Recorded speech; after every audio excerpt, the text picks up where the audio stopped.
Hey guys, how's it going? It is me, Josh Halter, owner and founder of the BioDude. Today, I have a lot of people ask me, let me see what you do every day. And I'm going to show you guys. So if y'all want to follow me, we're going to go right into my showroom here.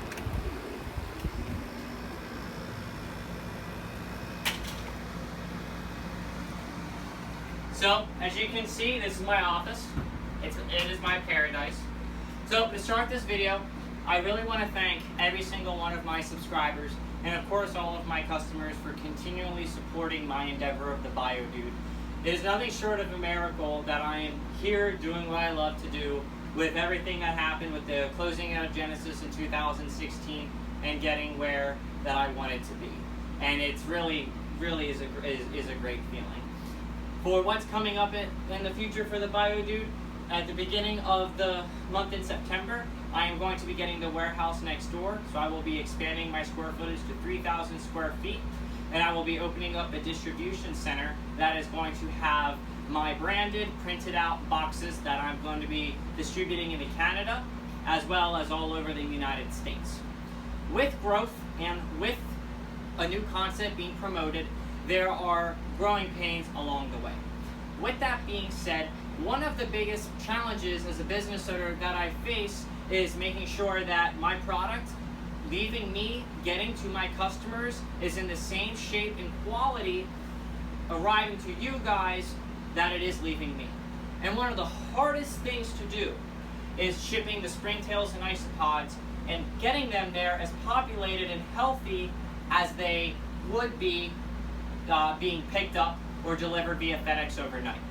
So with my distribution, with my big retail boxes, as well as my BioActive kits, a change that I'm going to be making is I am going to be adding species-specific bug kits onto my website for bearded dragons, leopard geckos, green tree pythons, animals like that, that will have express shipping built in with a 100% guarantee, as well as a viability guarantee, to make sure that you're getting your cultures healthy and as populated as they are leaving my facility. And with that, what I'm going to be doing is I'm going to be removing the springtails and isopods from my BioActive kits, as well as my branded boxes that I'm going to be distributing, because you can't scale a perishable item that has a bunch of little bugs in it. It just doesn't work. So I thought to myself, how can I provide the same level of care in my products to my customers to still give the benefit of the bioactive ecosystem? And that is when we formulated the BioShot. Now, the BioShot does work a little bit differently. It uses specific bacteria and specific fungi that over time, over a couple months, depending on the size of your tank, start breaking down the organic matter similar to the springtails and isopods, while giving you the bioactive benefits by rejuvenating your soil, making sure your plants are getting the proper macronutrients. So with all of my BioDude kits, the springtail and isopods will no longer be included over the next 2 weeks, but the BioShot instead will be. And my thought process with this is it's going to make a new concept a lot easier to understand for my customers, as well as making sure that when my clients pull my orders out of the box, they're not opening up a small cup with next to no bugs in it because they got killed in transit. I'm the type of guy that likes to do things the right way. And if I can't do things the right way, I don't want to do it, because I want to make sure that your experience is as positive and is positive with me, because that is what I care about. I care about the best care for your animals rather than the basic care. And that is why I am making the change that I am. But with that being said, I can't wait to show you guys what I got going on here. So for starters, let's start on my rack on the left here. So over here are my waxy monkey tree frogs. This is an Exoterra 18 by 24. I've had these frogs now for about 5 or 6 years. I purchased them from Michael Novi. They're a little dark right now because they're real, what's the word I'm looking for? Hulk angry. So these guys are cool because they're from the Amazon basin. And these glands up here secrete a sunscreen that they will rub all over their bodies, okay? There isn't much plants or anything in here because they pretty much, to be frank with you, destroyed them. And their hotspot is pretty warm. So I'm trying to give them more branchy and arid type of environment, because in the wild, it's how they live. Over top here, I have my corn snakes. So this substrate here is about 9 years old, and it does have, of course, springtails, isopods, and bioshot in it, as well as a huge network of tunnels that these guys have created. At the top, I have my LED with, of course, the nano ceramic 40-watt heat emitter and a 35-watt halogen combined to give my corn snakes a basking of 92 degrees, which they absolutely love. As well as, so they have the ability to thermoregulate. They have the ability to go into their tunnels to get rehydrated into the shed while giving your animals the natural look that you have here. And down here are my tomato frogs. As you can see, you guys remember the video that I did for them. None of these guys are out because they're a little angry because I had to visually inspect all of them today, so they all went down and burrowed.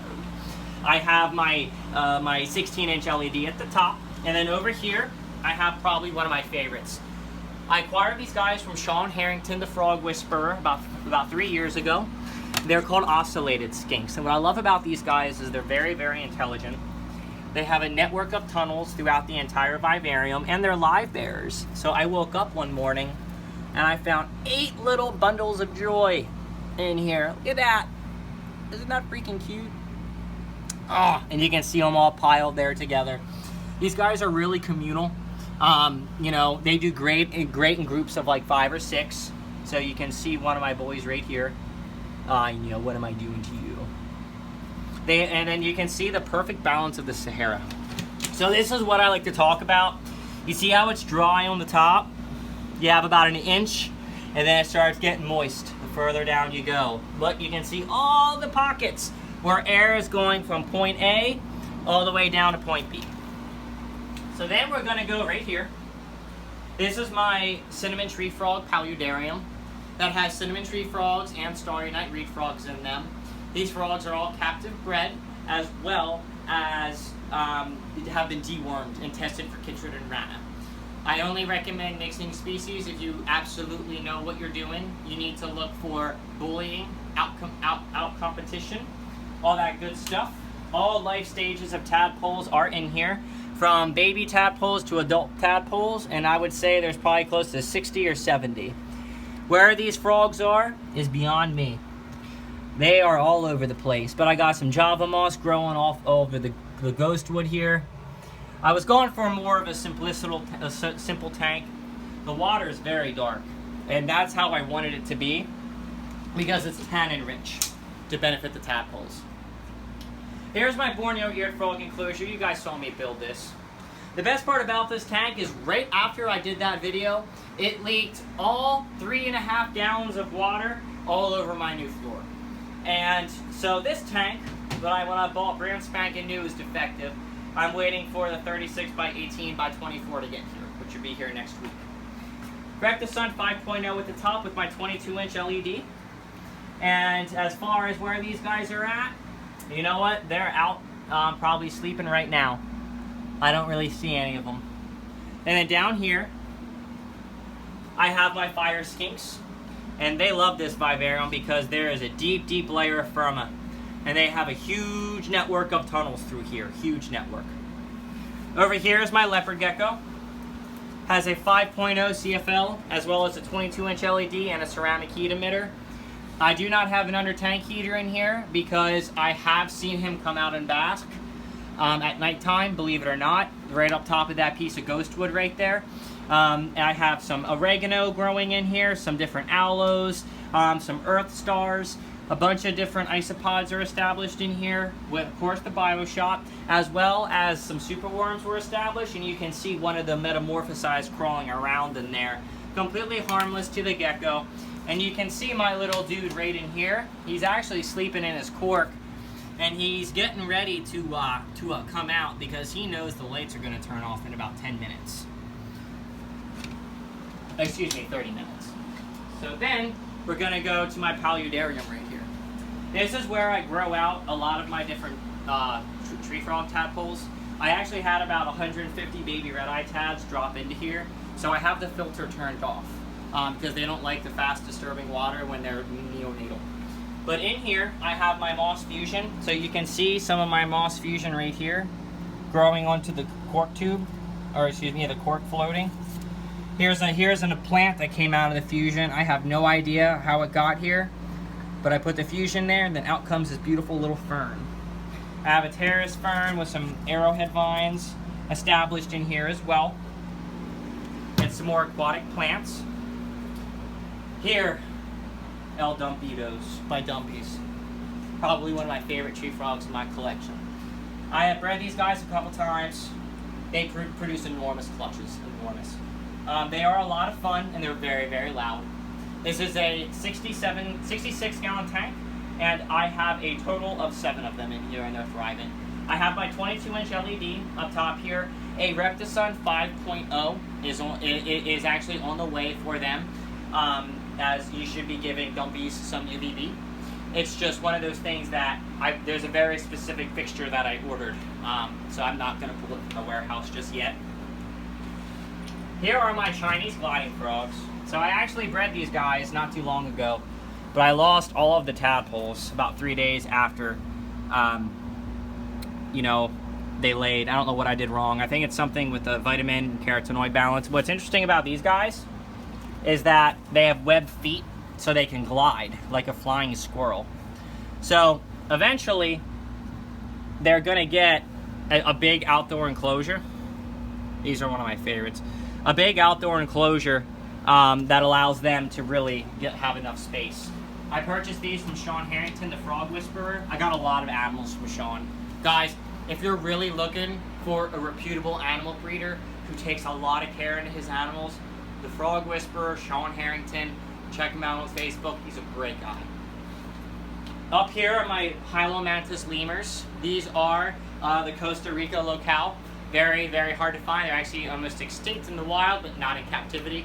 I am breeding them. I have all life stages in this vivarium, from tadpoles to babies to adults. 22-inch LED at the top, as well as a bunch of overgrown looking plants. And if I knew where these guys were, I would gladly show you these beautiful animals, but they're dug in deep. Down here is my Crested Gecko vivarium. This is probably one of the favorite terrariums that I have in my room, is because I've had this tank now growing for about 6 months, and it's really filling in nicely. I really like how the creeping fig is starting to take over. The lemon button fern is thriving, and this beauty is called a dragon wing begonia. I'll be selling those soon as well, but he's been doing great in here. It's just one adult male. He's somewhere probably hidden inside his core tube in the very back, because that's where he likes to sleep. Up top here, I have my emerald tree skinks. So I have my one female right here. She's actually in shed right now. Yep, she ain't like that. And then let's see if I can find the male. He was out earlier. I have a Power Sun UVB at the top, giving them their UVB and their heat, as well as my LED for the plants. I'll actually come back to them because I don't see them out. So maybe before we go out to the warehouse, we can double check. But as you can see here, this is another 67-gallon. Then down here are my favorite rescues, my Cubans. So this tank I designed to be a little bit different. Instead of using my LEDs, I tested out my 14-inch LED UVB made by Zoomit with the night feature, and I'll have to say I'm pretty impressed with it.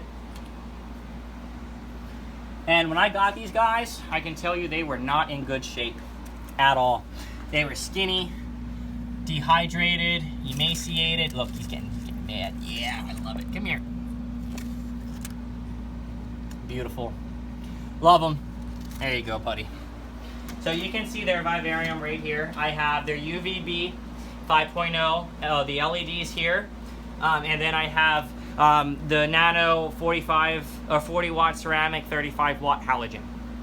And then over here, one of my favorite vivariums is for my tiger legs, and there are some baby red eyes in here as well with my tiger legs as a grow out.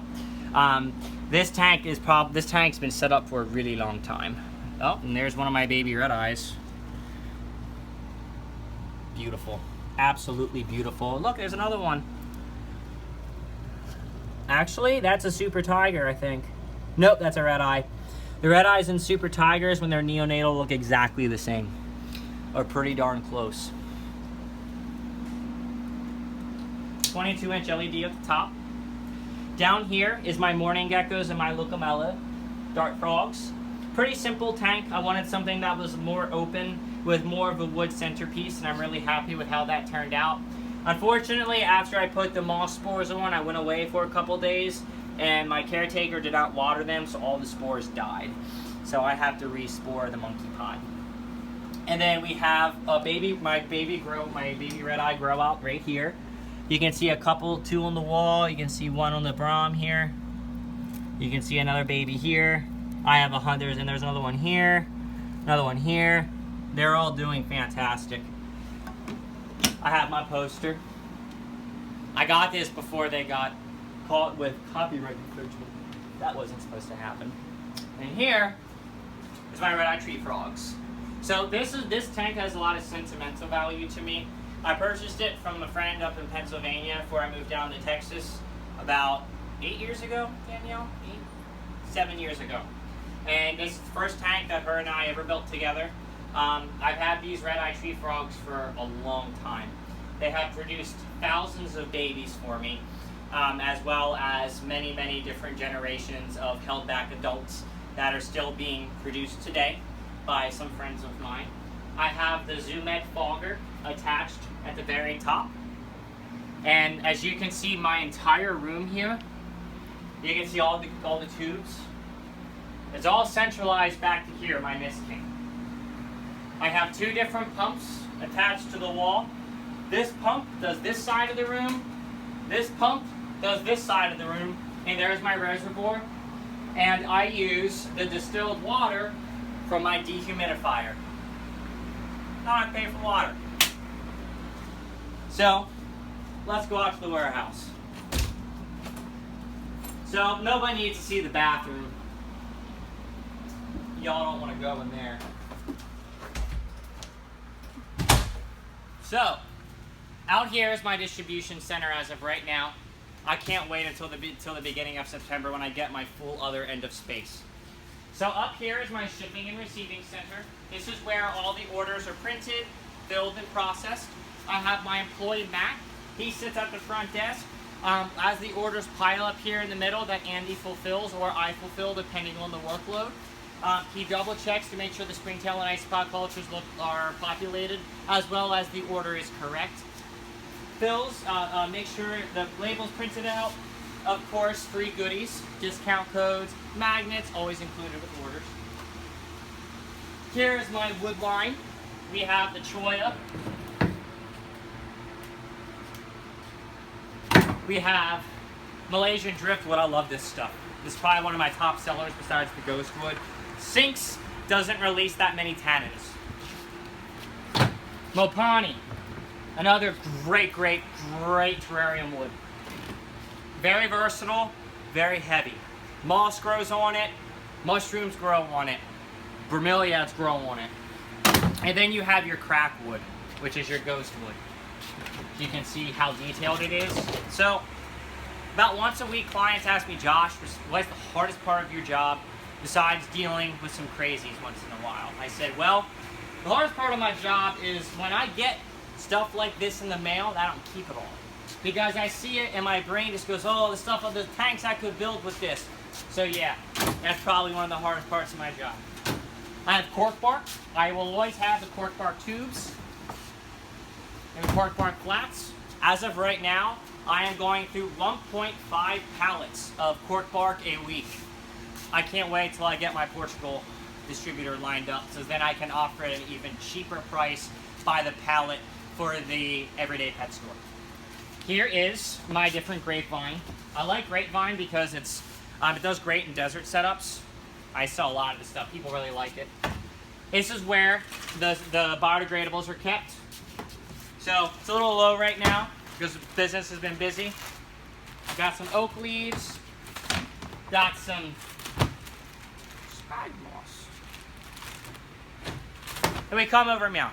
We have ledges, seed pods, thermometers, water dishes, alternate drainage layer. This stuff is great, by the way. We got bamboo, cork logs, I got Pangea, ledges, live moss, always ships for free.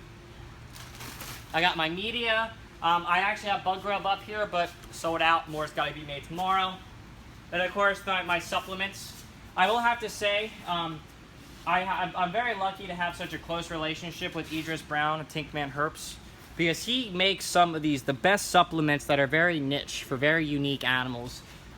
His egg rate actually has retinol in it, which is what dark frogs need to synthesize vitamin A. No other thing has that in it. Dendrocare might, I have to double check, but to my knowledge, nothing does. And then on this side, we have lights. Most expensive, probably the second most expensive part of the warehouse. So I have normal T5 UVBs. I like the T5s because they need to be replaced yearly instead of every 6 months. I have LED UVBs, lights, Miss King parts. My 22-inch LEDs, my 8-inch LEDs, 16-inch LEDs go here, but waiting for them to come in tomorrow. Here's my LED adapters. They look like this because I ship them covered, so that way they don't get scratched. So all you have to do is peel. LED adapters right here. So then we go over here to the substrates. This is where all the different substrates are kept. My flora, fauna, Sahara, hydro grows kept on the top. Over here are some of my ingredients.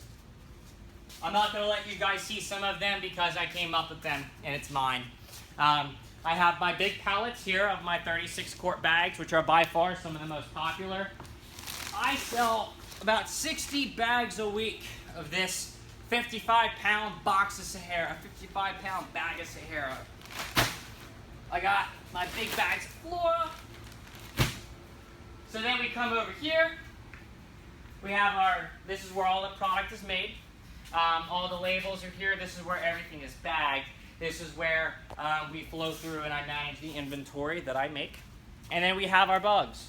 So I told you guys about the change that's coming. But again, I'm still going to have the bugs for sale. It's just going to be done the right way. Springtails, isopods. My springtail cultures are always dipped around the edges in diatomaceous earth to prevent mites and are recycled every 30 days. Isopods are just kept in the big tubs, and I feed them my bug rub, and then over here are the plants. I have chameleon trees up here. I have these as well, which are great for like your tree frogs because they're broad. Some desert plants, the cacti, and then of course the tropicals. When I get this reservation done, I'm actually going to have about 18 racks like this that are going across this back wall and then doubled for a single walkway to create a small greenhouse, which I'm really excited for. So we can go right back into the showroom.